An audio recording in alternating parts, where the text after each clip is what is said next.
Dans cette vidéo, nous allons découvrir les organes du système immunitaire. Nous allons découvrir où ils se trouvent et leurs différentes fonctions. Nous décrirons les rôles des différentes cellules du système immunitaire et découvrirons les composés chimiques qu'elles produisent. Nous allons également rappeler que l'immunité chez l'homme peut être divisée en deux catégories.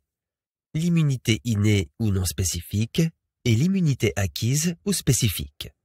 Nous devons constamment nous défendre contre les intrus indésirables. Des agents pathogènes potentiellement mortels tels que des bactéries et des virus peuvent se trouver dans l'air que nous respirons, dans la nourriture que nous mangeons ou pénétrer par des lésions de notre peau. Les cellules anormales du corps, qui dans certains cas peuvent devenir cancéreuses, doivent également être traitées. Les cellules et les organes de notre système immunitaire nous empêchent de tomber sans arrêt malade en réagissant aux menaces potentielles détectées afin de protéger notre organisme. Le système immunitaire est un ensemble d'organes, de tissus, de cellules et de composés chimiques ayant pour fonction de prévenir les maladies. Nous pouvons diviser le système immunitaire en trois lignes de défense. La première ligne de défense est externe et se compose des tissus épithéliaux qui recouvrent notre corps et tapissent nos organes, ainsi que des sécrétions qu'ils produisent. La peau fait partie de cette première ligne de défense. La deuxième ligne de défense est interne et implique des globules blancs appelés phagocytes, qui attaquent les agents pathogènes ayant réussi à passer la première ligne de défense. La troisième ligne de défense est la réponse immunitaire spécifique. Elle lutte contre les agents pathogènes en même temps que la deuxième ligne de défense. Cependant, certains micro-organismes sont traités d'une manière particulière. Nous avons décrit les deux premières lignes de défense comme non spécifiques, car les envahisseurs étrangers sont tous traités de la même manière.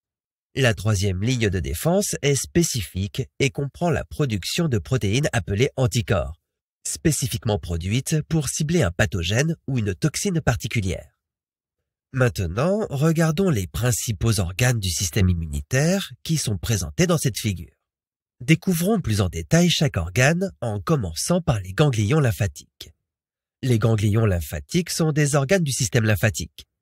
Le système lymphatique est un réseau de vaisseaux étroitement liés au système circulatoire, représenté dans notre figure en vert. Les vaisseaux transportent la lymphe, un fluide formé à partir du fluide interstitiel, qui entoure les cellules et les tissus. Le fluide interstitiel est constitué de substances, comme l'eau, l'oxygène et les nutriments, qui quittent le sang à travers la paroi capillaire. Les cellules absorbent des substances utiles du fluide interstitiel et y libèrent des déchets métaboliques. Tout excès de liquide interstitiel est drainé dans le système lymphatique, où il prend le nom de lymphe. Contrairement au sang, la lymphe n'est pas pompée. Au contraire, il se déplace passivement, car le mouvement est créé par les vaisseaux lymphatiques qui sont comprimés via la contraction des muscles qui les entourent. Les ganglions lymphatiques sont les sites de filtrage et de stockage du système. Ce sont des organes situés au point de jonction du système lymphatique, dont la taille varie de celle d'une tête d'épingle à celle d'un haricot. Ils se trouvent généralement dans des zones telles que les aisselles, le cou, l'aine et la poitrine. Les ganglions lymphatiques sont remplis de globules blancs spécialisés dans la défense. Lorsqu'un pathogène est détecté, les globules blancs des ganglions lymphatiques se multiplient pour se préparer à lutter contre le pathogène. Cela explique pourquoi le gonflement des ganglions lymphatiques peut être le signe d'une infection. Passons maintenant à notre prochain organe, la moelle osseuse. La moelle osseuse est un type de tissu qui remplit la cavité centrale de nos os. Il existe deux types de moelle osseuse, la moelle osseuse rouge et la moelle osseuse jaune. La moelle osseuse rouge contient des cellules souches hématopoïétiques, c'est-à-dire des cellules non spécialisées qui peuvent se différencier pour former différents types de cellules sanguines spécialisées. La moelle osseuse rouge est le lieu de formation de nouveaux globules rouges et globules blancs. Elle produit environ 200 milliards de nouveaux globules rouges par jour. La moelle osseuse jaune est impliquée dans le stockage des graisses. Les lymphocytes, un type de globule blanc, proviennent de cellules souches de la moelle osseuse. Les lymphocytes B, un sous-groupe de lymphocytes, atteignent leur maturité dans la moelle osseuse. Les lymphocytes T, quant à eux, migrent vers le thymus pour achever leur maturation. Le T signifie thymus. Alors, qu'est-ce que le thymus? Le thymus est un organe situé juste derrière le sternum, entre les poumons de la partie supérieure de la poitrine. En plus d'être le lieu de maturation des lymphocytes T, le thymus agit comme une glande endocrine qui produit des hormones. Passons maintenant à la rate, l'organe lymphatique le plus grand. La rate est située sur le côté supérieur gauche de l'abdomen. Elle fonctionne comme un gros ganglion lymphatique. Il s'agit d'un site majeur de filtrage du sang qui retire les globules rouges anciens et endommagés afin qu'ils puissent être décomposés. Elle sert également à stocker certains types de globules blancs qui peuvent reconnaître les antigènes à la surface des agents pathogènes et les détruire. Elle a donc un rôle important dans la réponse immunitaire. Voyons maintenant les amygdales. Les amygdales sont des groupes de tissus lymphatiques situés dans la bouche, plus précisément au fond de la gorge et près de l'entrée de la cavité nasale. Elles aident à détecter les agents pathogènes que nous pourrions inhaler ou ingérer et peuvent alerter le système immunitaire si elles suspectent une menace potentielle. Passons à l'appendice. L'appendice est un petit tube de tissu qui dépasse du côté inférieur droit du gros intestin.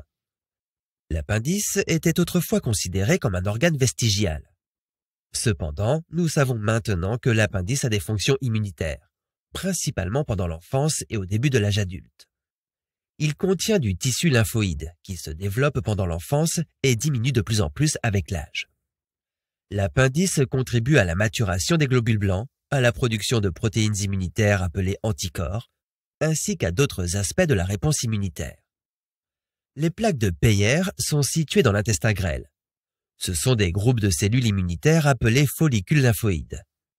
Elles aident à nous protéger contre les bactéries que nous avons peut-être ingérées dans nos aliments. Elles jouent également un rôle dans la surveillance et la régulation des populations de bactéries qui occupent l'intestin grêle pour favoriser la digestion des aliments. En résumé, les organes du système immunitaire agissent ensemble pour nous protéger des agents pathogènes. La moelle osseuse et le thymus sont les principaux sites de développement des globules blancs. Les autres organes sont principalement impliqués dans la détection et la capture des particules étrangères et des agents pathogènes. Discutons maintenant de certaines cellules importantes du système immunitaire. Nous avons déjà vu que les globules blancs sont les acteurs clés de la défense contre les agents pathogènes. Il existe différents types de globules blancs.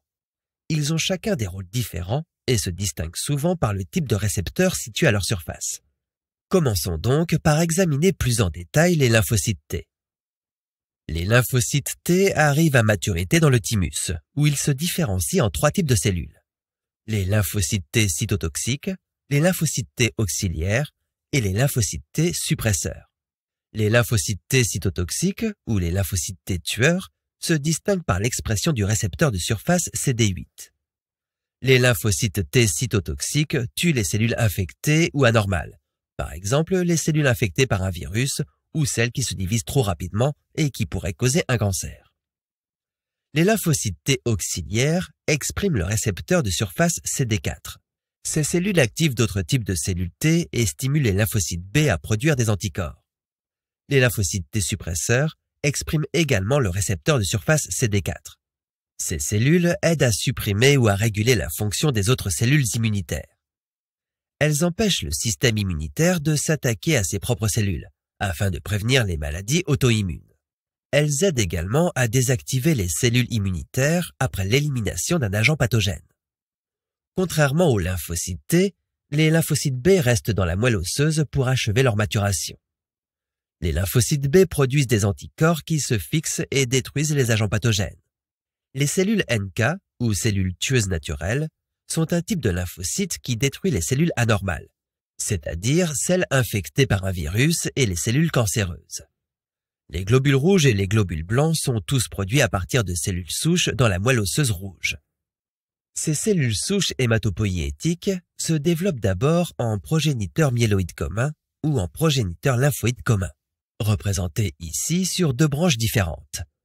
Le progéniteur lymphoïde commun se différencie ensuite pour former certains des globules blancs dont nous avons déjà parlé, les cellules tueuses naturelles, les lymphocytes T et les lymphocytes B, qui peuvent se spécialiser davantage pour devenir des plasmocytes sécrétant des anticorps.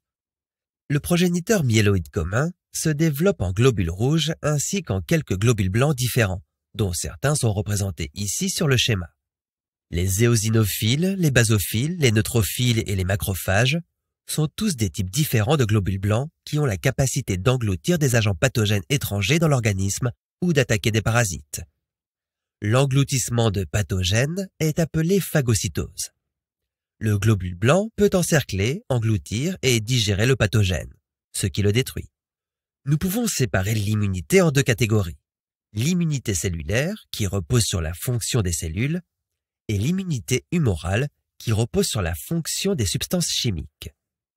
Nous avons déjà vu comment les anticorps, les protéines globulaires produites par les lymphocytes B, se fixent aux agents pathogènes pour les détruire.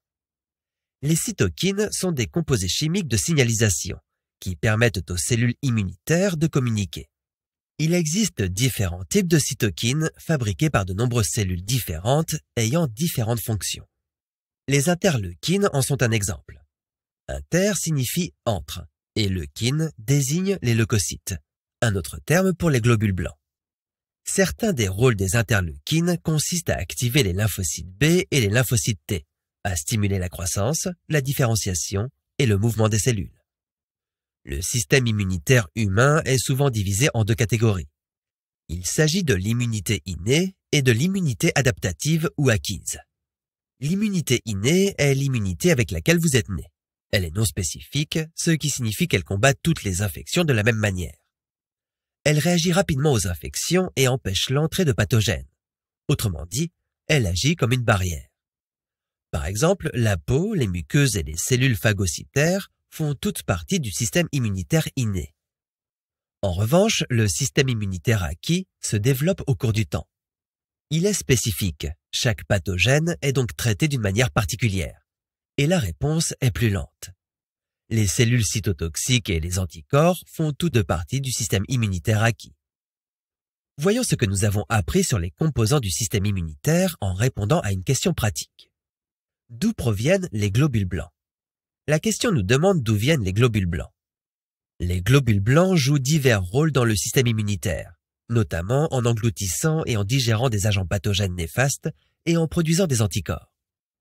Vous savez peut-être déjà que tous les globules blancs et tous les globules rouges se développent à partir de cellules souches.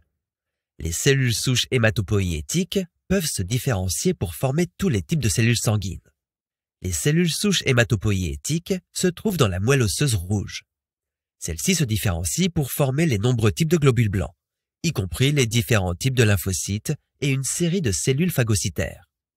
Les lymphocytes B restent dans la moelle osseuse pour arriver à maturité, tandis que les lymphocytes T migrent de la moelle osseuse vers le thymus pour achever leur maturation. Tous les autres globules blancs, par exemple les cellules phagocytaires, les macrophages et les neutrophiles, se développent également à partir de cellules souches hématopoïétiques dans la moelle osseuse rouge.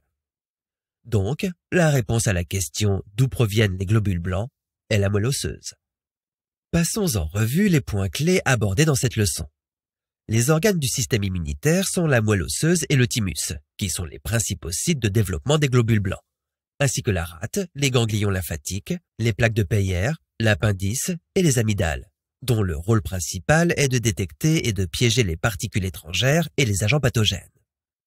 Les principales cellules du système immunitaire comprennent les lymphocytes T, qui se différencient pour former des lymphocytes T cytotoxiques pour tuer les cellules infectées ou anormales, les lymphocytes T auxiliaires, qui activent d'autres cellules immunitaires, et les lymphocytes T suppresseurs, qui régulent la réponse immunitaire. Les lymphocytes B produisent des anticorps qui se fixent et détruisent des agents pathogènes spécifiques. D'autres cellules immunitaires incluent les phagocytes, tels que les neutrophiles et les macrophages. Celles-ci détruisent les agents pathogènes en les engloutissant et en les digérant.